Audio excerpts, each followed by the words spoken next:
Hi, Erwin Art with CFS. It's December 12th. Wanted to give you a bit of an agronomy update on some things we're doing currently in the field. Just got done at a customer's place with a long meeting placing seed corn hybrids. We're going to talk about that today. Obviously, the grower had an order in early, and we changed some stuff around. Had some hybrids we actually nixed. We're not going to plant. Some we're going to plant more of. We actually added a couple today. Some of the things I really look at when starting to place these hybrids, it's probably one of the most important things I do all year long for that grower. First off, it's got to emerge. It's got to have good, even emergence. To have good yields, you got to have an even early stand. You want consistent ear size.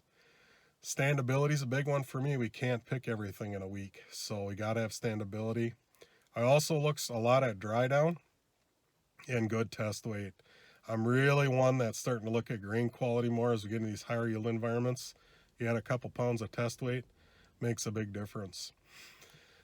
So another item I start looking at on that farmer's areas is cropping history. What's he had there the last 4 years? The grower I just met with is a continuous corn guy. So I don't like to follow back with the same genetic family after, I look at 4 years back. If I do, you can probably get by with it sometimes, but why even risk it? Because if all those diseases that you had with that one genetic family are going to be built up in that soil. So I'm really conscious of what I put there and what I do on these individual fields. Another thing I look at is from our Central Advantage program is our ABC zones. Our A zones are obviously the most productive areas of the field. We're pumping more fertilizer there. We're putting more nitrogen on. We're doing everything to those areas. So the hybrid has the top end. So if I have a top ending hybrid in the A zones, that's what I start looking at. The B zones are average area of the fields. It's got to hang in there, be consistent. Our C zone areas of the field are the tougher areas. So if I got an awesome hybrid in the A zones, it falls on its face in the C zones, my average yield is less. I get paid for average yield on a field, so you got to look at all that. I just wanted to give an example of a hybrid we had this year. We had a hybrid that absolutely was a beast. It was awesome, yielded like crazy.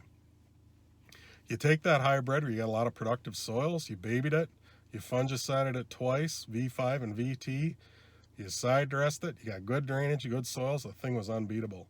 You put it on a farm that had challenges, drainage, things like that, maybe some C zones, fell on its face big time.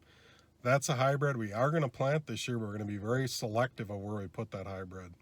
We're going to put it on a field that's well drained, got high fertility, and it's going to treat us right.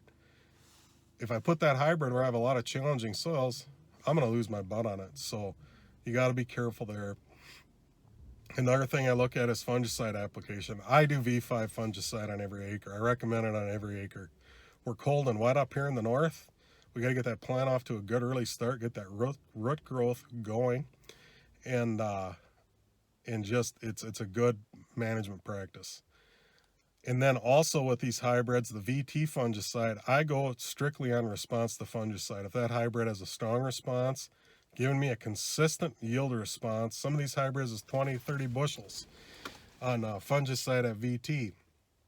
So it's a big deal. You spend $30 an acre and get $50 back in yield. So that's a big deal. The grower I just come from had a lot of different seed quotes, things like that.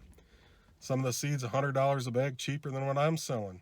If that hybrid will yield in there and hang in there, why wouldn't he plant that?